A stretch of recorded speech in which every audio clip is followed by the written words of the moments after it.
Bonjour, chers téléspectateurs. Nous avons le plaisir aujourd'hui, toujours dans la série Jeunes et croyants, de recevoir Alexandre Grenier. Alexandre est étudiant en théologie et séminariste dans le diocèse de Joliette. Bonjour, Alexandre. Bonjour. Bienvenue. Merci d'avoir pris le temps de préparer cette émission pour CTB Cogeco. Alors, on est en 2023, Alexandre, au Québec. Et à 20 ans, tu permets qu'on le dise. Évidemment. Tu es non seulement croyant, mais aussi séminariste, donc un autre niveau d'engagement par rapport à l'Église. Exact. Alors, d'où ça vient, ça? Et je dirais que j'ai un cheminement assez particulier. Qu'est-ce qui m'a amené ici? Donc, ça a commencé il y a quelques années. Donc, tout dépendant, je dirais que ça a commencé, comme j'ai dit, en 2018, donc il y a quelques années. Donc, c'est en 2018 que j'ai demandé le baptême, parce que préalablement à ça, je n'avais pas été baptisé. Donc, je ne viens pas d'un milieu qui est catholique, pratiquant. Mes parents m'avaient laissé à la naissance le choix, dirons-nous, de plus tard dans mon cheminement, de demander moi-même le baptême, ou de moi-même choisir une religion ou une foi, peu importe. Donc, dans leur tête, eux, c'était plutôt ouvert, donc il n'y avait pas vraiment ça n'a pas été une maison pratiquante, une maison catholique, là. Ah, d'accord. Et du côté de tes grands-parents, est-ce qu'il y avait une foi qui était présente? Je dirais du côté de ma mère, donc mon grand-père est un immigrant écossais. Donc c'est un anglophone, un protestant. Donc il a épousé ma grand-mère qui était francophone, catholique. Mais dans la maison, ils ont toujours gardé un certain protestantisme, je dirais. Donc ma mère, mon oncle n'ont pas grandi dans une famille qui était très catholique. Donc il y avait quand même un esprit protestant qui était resté là. Donc il n'y avait pas vraiment une participation active, par exemple, au rite de l'Église catholique. Donc, du côté de mon père, c'est à peu près la même chose. Donc, mes grands-parents étaient pratiquants jusque dans les années 60. Donc, en 1960, il y a eu comme avec la Révolution tranquille, une certaine chute de la pratique religieuse. Donc, mes grands-parents ont fait partie de cette chute-là. Donc, ils ont arrêté d'aller à l'Église, ils ont arrêté d'envoyer mon père, ses frères, ses sœurs à l'Église. Donc, je dirais que mon père et ma mère ont tous les deux grandi dans un milieu qui était le leur, qui était leur époque, où est-ce qu'il n'y avait pas vraiment, il n'y avait pas une certaine religiosité comme l'époque précédente, donc la génération d'avant. Et tu me disais que tu es né à Saint-Esprit, mais que adolescent, tu étais à Sainte-Julienne, je crois. Exactement, donc c'est deux villages quasiment jumeaux, si on veut, donc c'est 10 minutes de route entre les deux. Donc je suis né à Saint-Esprit, un petit village agricole. Puis avec mes parents, on a déménagé à Sainte-Julienne. Donc mon père pour le travail, c'était un petit peu plus proche. Puis c'est ça, donc j'ai fréquenté l'école publique de Saint-Esprit, aussi à Sainte-Julienne, l'école Havre Jeunesse. Puis c'est vraiment à Sainte-Julienne qui, dans mon propre cheminement de foi, j'ai pu demander le baptême. Donc.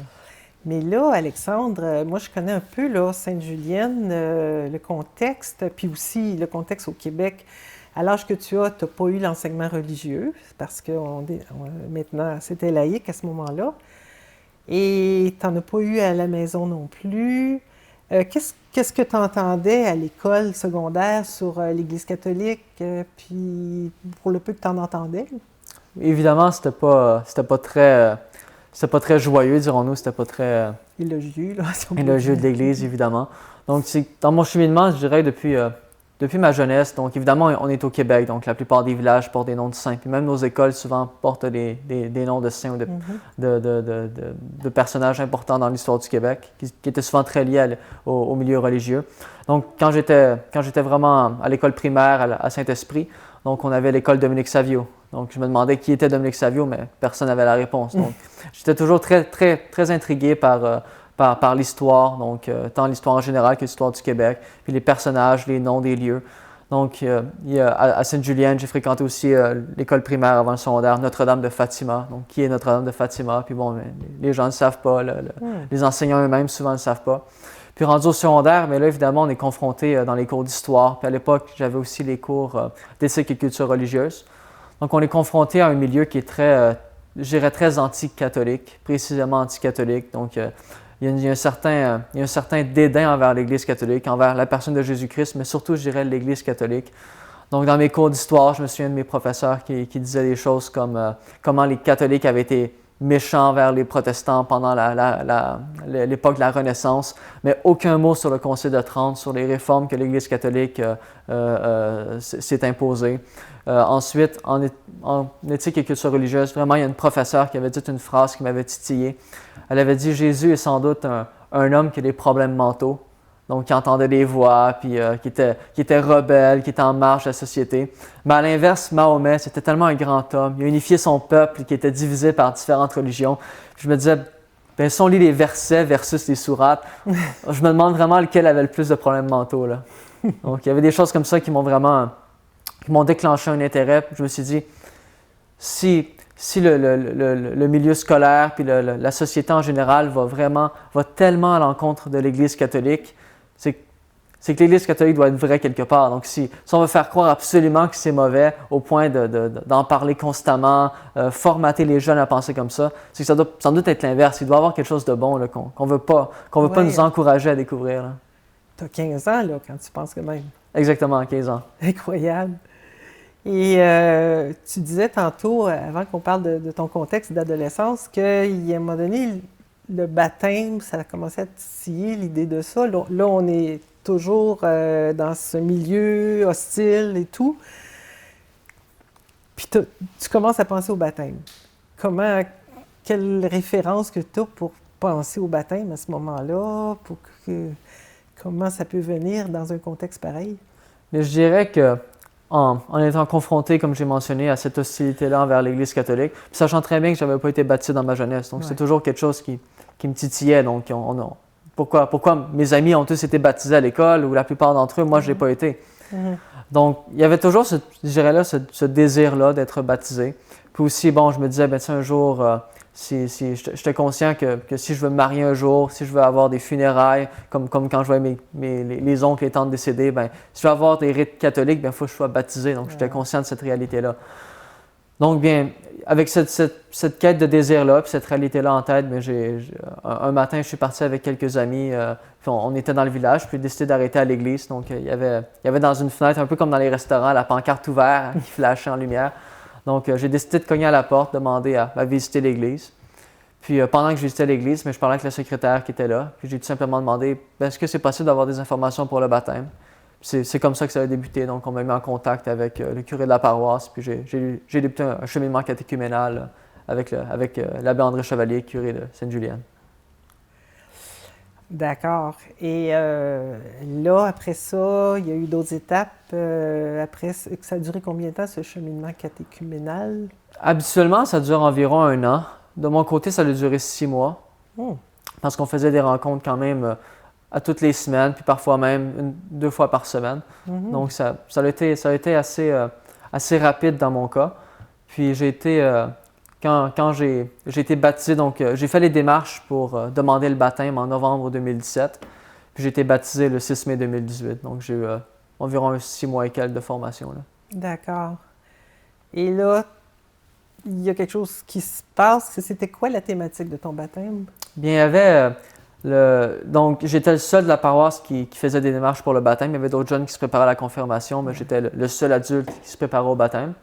Donc, l'abbé André Chevalier a tout simplement décidé avec moi de traverser l'Écriture sainte, donc la Bible, puis de regarder les moments forts donc, de l'histoire tant du peuple juif que de la vie de Jésus. Puis ce qui revenait souvent, mais c'est souvent le thème de l'Alliance. Donc, l'abbé André a vraiment focusé sur ce thème-là. Puis pour moi qui est un fan d'histoire, qui lisait des livres d'histoire sur le Moyen-Âge, sur l'histoire du Québec, ça a titillé en moi un désir ça a titillé en moi j'ai pris conscience que je ferais désormais partie de l'histoire. Donc, Dieu, par le baptême, allait faire une alliance avec moi, comme il avait fait une alliance avec Moïse, comme il avait fait une alliance avec Noé, avec Abraham, avec Adam, donc avec tous les personnages, tous les patriarches de l'histoire. Il avait fait des alliances avec eux, avec son peuple. Donc, j'allais moi-même entrer dans une alliance avec Dieu. Donc, je deviendrais un personnage historique. Donc, c'était quelque chose qui m'a vraiment allumé, là, je dirais. Et là, tu es baptisé et il se passe des nouvelles choses. Là. Exact. Donc, après mon baptême, vient la réalité de se demander, quelle vocation je vais choisir, puis commencer à vivre une certaine vie, une vie de vertu, etc. Puis à l'époque, j'avais une copine. Donc pour moi, je me disais, ben, je me marierai sans doute un jour. Puis, mais en même temps, je voyais l'abbé André, qui était aussi mon parrain de baptême. Donc lors de mon cheminement, il y avait pas... Je voulais vraiment que la personne qui serait mon parrain de baptême soit la personne qui m'a accompagné dans mon cheminement. Puis dans ma famille, il n'y avait pas vraiment personne de pratiquant, personne qui répondait à ce critère-là. Donc j'ai vraiment demandé à l'abbé André Chevalier d'être mon parrain, il a accepté. Donc je suis toujours resté à la paroisse, puis à vivre le début de ma vie chrétienne là, puis à l'assister en paroisse, en liturgie, puis dans des choses comme ça. Fait que je voyais aller dans son ministère, les rencontres qu'il faisait avec les gens pour les confirmations, ou juste le dimanche, la manière dont il célébrait la messe, puis avec les gens, comment il était apprécié par les gens, puis qu'il appréciait lui-même les gens, la vie en paroisse. Donc ça titillait en moi un certain questionnement, donc je commençais à avoir le désir de faire comme lui, mais c'était pas clair pour moi, donc c'était pas clair pour moi qu'est-ce qu'est un prêtre. Donc finalement, ce qui arrive ensuite, c'est que avec ma copine, ça n'a pas marché, donc on s'est laissé. Là, j'ai dit au Seigneur, ben, si tu as quelque chose à me dire de concret réellement à propos du sacerdoce, ben, je vais t'écouter, mais il faut que ça soit clair, il faut que je sache dans quoi je m'engage. Puis c'est à ce moment-là que je dirais peut-être 3-4 mois après, donc vient la messe chrismale à la cathédrale. Donc, je n'étais pas au courant de qu'est-ce qu'était une messe chrismale. Donc, c'est la messe où est-ce que l'évêque va consacrer les huiles qui vont servir, les huiles saintes qui vont servir pendant l'année, donc le Saint-Crème, l'huile des catéchumènes, puis l'huile des malades. Mais c'est aussi la messe où est-ce que, tous les prêtres des paroisses se réunissent. Donc, en même temps, ils renouvellent leurs promesses d'engagement au sacerdoce. Donc, je n'étais pas au courant qu'il allait avoir ça. Donc, l'abbé André vient me voir et me demande si j'aimerais l'accompagner à la messe chrismale. Donc, j'accepte.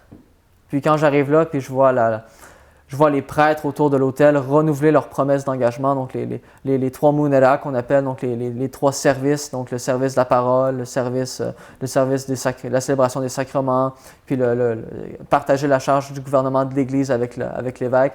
J'ai vraiment compris qu'est-ce qu'était un prêtre. Puis en voyant les prêtres réunis autour de l'autel avec l'évêque pour la concélébration, j'ai compris que un prêtre, c'est pas seul, c'est pas un seul curé en paroisse. Donc moi, j'avais seulement l'expérience de l'abbé André qui curait d'une paroisse. Je ne connaissais pas d'autres prêtres.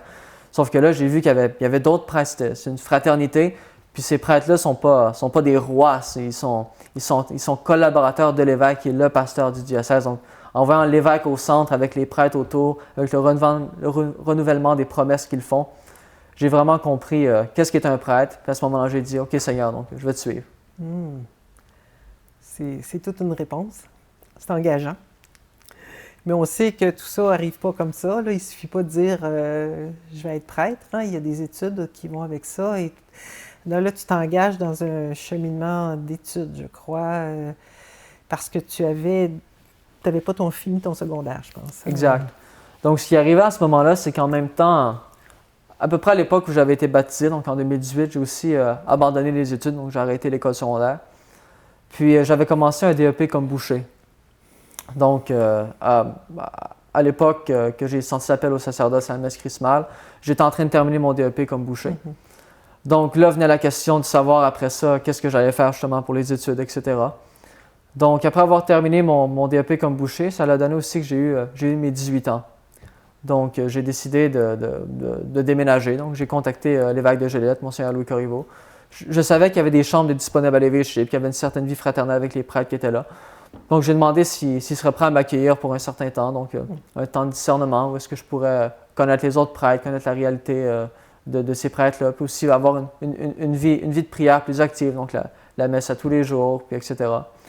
Donc, il m'a accueilli à l'évêché de Joliette. Donc, rendu à l'évêché de Joliette, j'ai recommencé mes études secondaires, donc au cours pour adultes.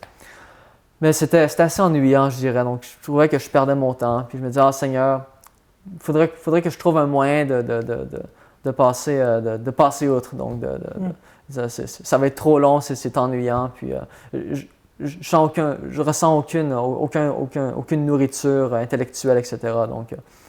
Donc à ce moment-là, ça a donné qu'à peu près en même temps, j'ai reçu d'un ami qui m'a envoyé un courriel comme quoi une université américaine offrait la possibilité de faire un cours comme auditeur gratuit en théologie pendant l'été. Donc, c'est pendant la pandémie, donc il offrait les cours à distance.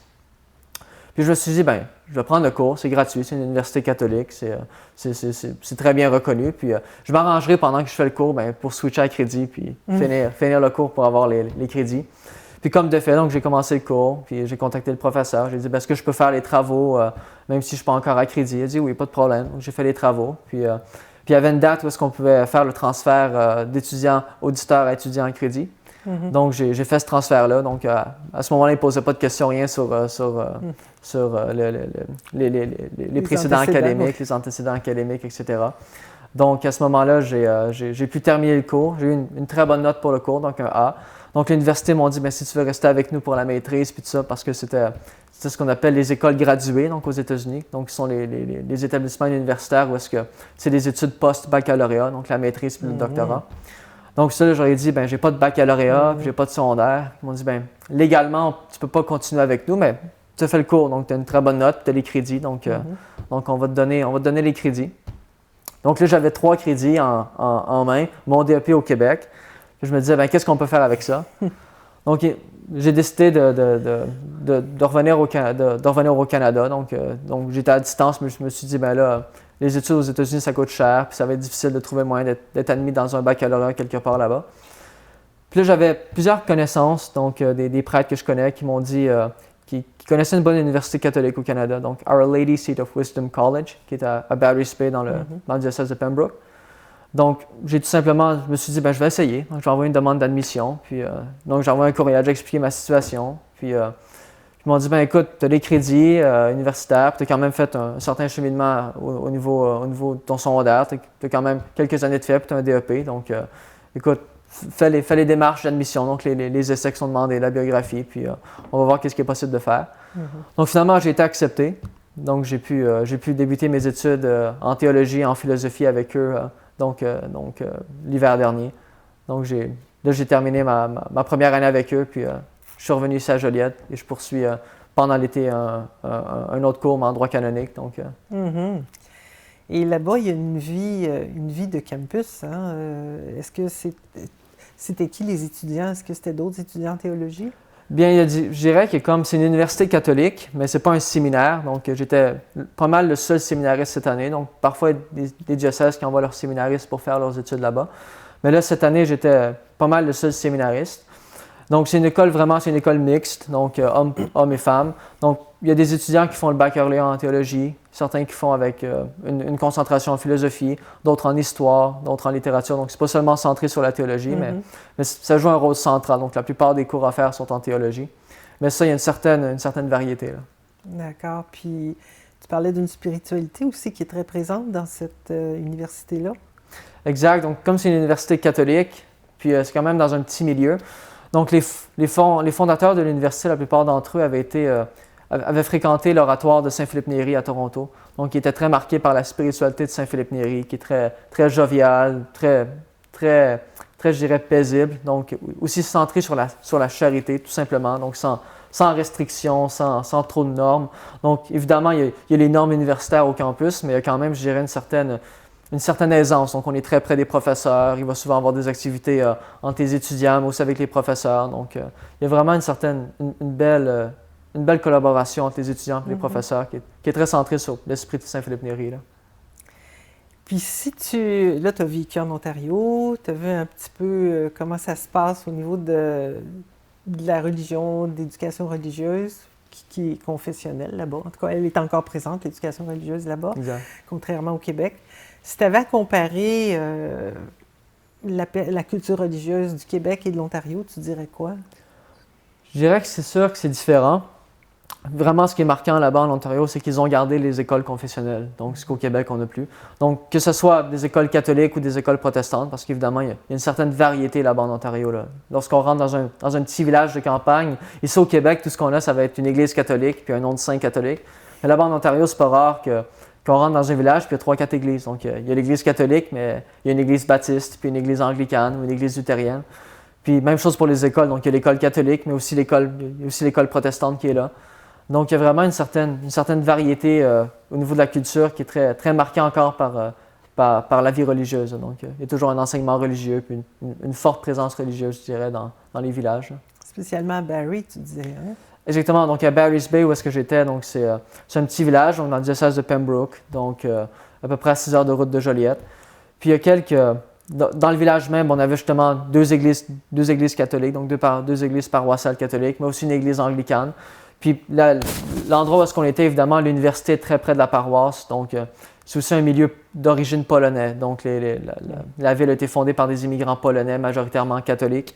Donc il y a toujours cette culture-là. Donc à la paroisse, l'église est bondée à tous les dimanches, même la messe en semaine. Puis avec l'université catholique qui est là, ça fait vraiment un certain paradis sur terre, là, si on veut. Il y a une certaine vie catholique très active.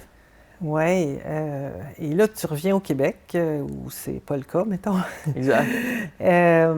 Et comment tu perçois parce que là, c'est un engagement non seulement auprès du Christ, mais comme séminariste, c'est un engagement dans l'Église, clairement.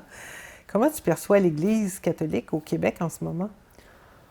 Je dirais, évidemment, l'Église du Québec, l'un des gros problèmes, puis je dirais que c'est à peu près partout dans le monde, notamment en Ontario, même s'il y a toujours une forte présence catholique, certains diocèses ont toujours de la difficulté, un peu comme au Québec.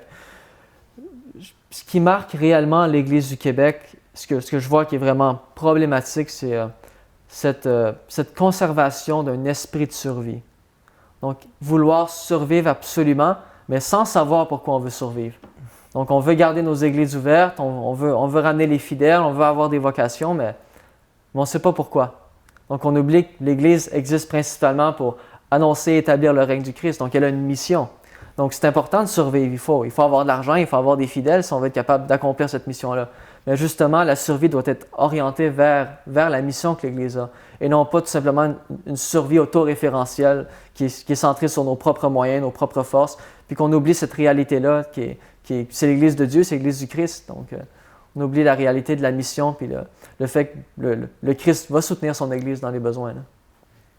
Comment on fait pour revenir à la mission? Qu'est-ce que tu aurais à suggérer à l'Église pour revenir à l'essentiel, ce que tu dis être l'essentiel, bien sûr?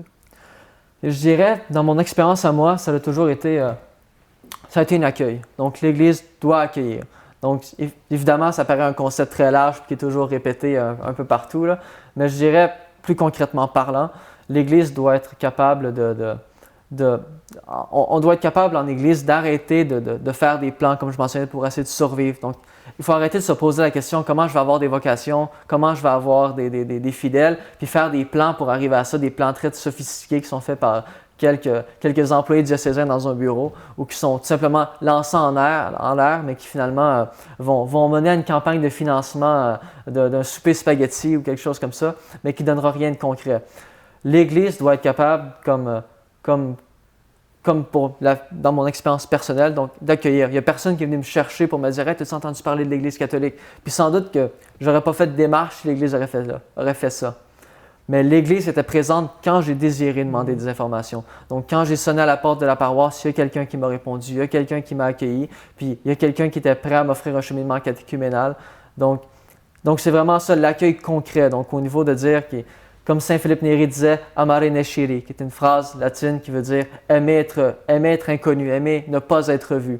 Donc, l'Église doit être capable de toujours avoir un point d'ancrage, donc les paroisses, des lieux visibles où est-ce que les gens peuvent s'orienter vers elle, mais en même temps, on ne doit pas d'avoir cette mentalité-là de toujours vouloir aller chercher les gens sans savoir pourquoi. Donc, les gens qui vont vouloir venir à nous, premièrement, la conversion est un acte personnel. Donc, c'est une grâce que Dieu accorde à quelqu'un, donc personnellement. Donc, premièrement, la personne, dans son cheminement de conversion, va aller vers l'Église. Donc, l'Église a tout simplement besoin d'être capable d'être là pour accueillir cette personne-là, lui donner les moyens dont elle a besoin pour vraiment commencer un cheminement chrétien. Et tu parlais aussi de l'importance du retour aux sources, les sources de l'Église. Sur quoi tu trouves que l'Église doit insister plus? Ou... Bien, comme je mentionnais, l'Église a tendance aujourd'hui à faire des plans, à faire des organisations qui sont très pratiques, mais qui oublient, comme on disait, la mission derrière. Fait que je reviens toujours à me dire, j'imagine très mal Saint Augustin, dans son diocèse, dans l'Antiquité, se poser la question, comment je vais faire pour avoir des vocations? Comment je vais faire pour avoir des nouveaux baptisés? C'est naturel. Donc, si l'Église veut avoir des fidèles, veut avoir des vocations, veut avoir des gens qui viennent à la messe, puis qui vont donner à la dîme, puis qui vont permettre à la paroisse de survivre, donc il faut tout simplement qu'elle reste fidèle à ce qu'elle est depuis 2000 ans. Donc qu'elle reste fidèle à l'enseignement magistériel, à la tradition, à l'Écriture, qu'elle reste fidèle à être présente pour accueillir les gens, leur donner les sacrements, etc. Donc tout simplement garder la formule qui a fonctionné pendant 2000 ans, mais qui désormais on essaie d'oublier ce qu'on peut dire, donc le fondement de l'Église, pour finalement se centrer sur des plans humains qu'on se confectionne dans des bureaux éclairés dans une bâtisse. Donc il faut simplement revenir à la tradition, au père de l'Église, l'enseignement des papes, donc, puis revenir à une pratique liturgique donc, qui est fidèle aux rubriques, qui n'est pas centrée sur essayer de vendre quelque chose aux fidèles, mais qui est centrée sur pas une certaine indifférence, mais une certaine capacité de dire, je suis là pour vous accueillir, mais la manière dont j'évangélise, c'est en étant fidèle à ce que j'ai reçu. Donc, Et quand tu penses aux besoins des contemporains, de nos contemporains, comment tu penses, premièrement, ce serait quoi, selon toi, les besoins des contemporains, puis en quoi l'Église pourrait répondre à ces besoins-là? Je dirais, dans mon expérience personnelle, puis aussi la plupart de mes amis qui sont des convertis, donc quelques jeunes que je connais. Donc, ce qui est vraiment un point qui ressort constamment, c'est le désir de connaître son histoire, le désir d'avoir une identité culturelle. Puis même au Québec, c'est toujours présent. Donc, il y a toujours l'Église a marqué le Québec. Donc, soit qu'on accepte notre héritage culturel, notre héritage religieux, ou on le rejette. Puis on se crée une nouvelle identité, ou du moins on essaie de s'en créer une. Mm-hmm. Donc, mais fondamentalement, l'être humain recherche toujours à avoir une culture à laquelle s'identifier, avoir une histoire à laquelle s'identifier. Donc, l'Église est principalement là au Québec comme un fait historique. Donc, nos églises paroissiales sont des témoignages, puis les nombreux curés de paroisse qui ont marqué un village, où est-ce qu'on a encore des gens qui vont dire, oui, tu sais, je me souviens quand j'étais jeune, il y avait le curé un tel, etc. Donc, il faut que l'Église soit capable de garder son image historique, donc d'être capable de dire, j'existe, puis le Québec a été marqué par mon expérience, puis je suis toujours là pour offrir aux Québécois qui veulent vivre réellement, redécouvrir leurs sources historiques, leurs sources culturelles, mais aussi leurs désirs religieux. Donc l'être humain est un être fondamentalement religieux qui désire le bonheur absolument. Donc, et c'est seulement en Dieu qu'on trouve notre bonheur. Donc l'Église doit être capable de non seulement avoir sa fidélité historique, sa fidélité à la culture, être capable de toujours être un témoin visible de ça, mais en même temps, elle doit être capable d'être un témoin visible de Dieu. Donc être capable d'accueillir quelqu'un qui va poser des questions sur un cheminement, qui va poser des questions sur Dieu, pour avoir justement des réponses qui sont fidèles à ce que l'Église a toujours été depuis 2000 ans. Là. Donc il y a vraiment, je dirais, cette capacité d'accueil-là que l'Église doit retrouver, puis cette fidélité tant à son histoire qu'à sa richesse doctrinale. Là. Tout un programme. Yeah. Et tu t'inscris dans ce programme-là parmi nos pasteurs de l'Église catholique. Un grand merci, Alexandre, pour tes réflexions, pour ce partage, pour ton témoignage aussi. Alors, merci, mesdames et messieurs, de votre écoute et au plaisir.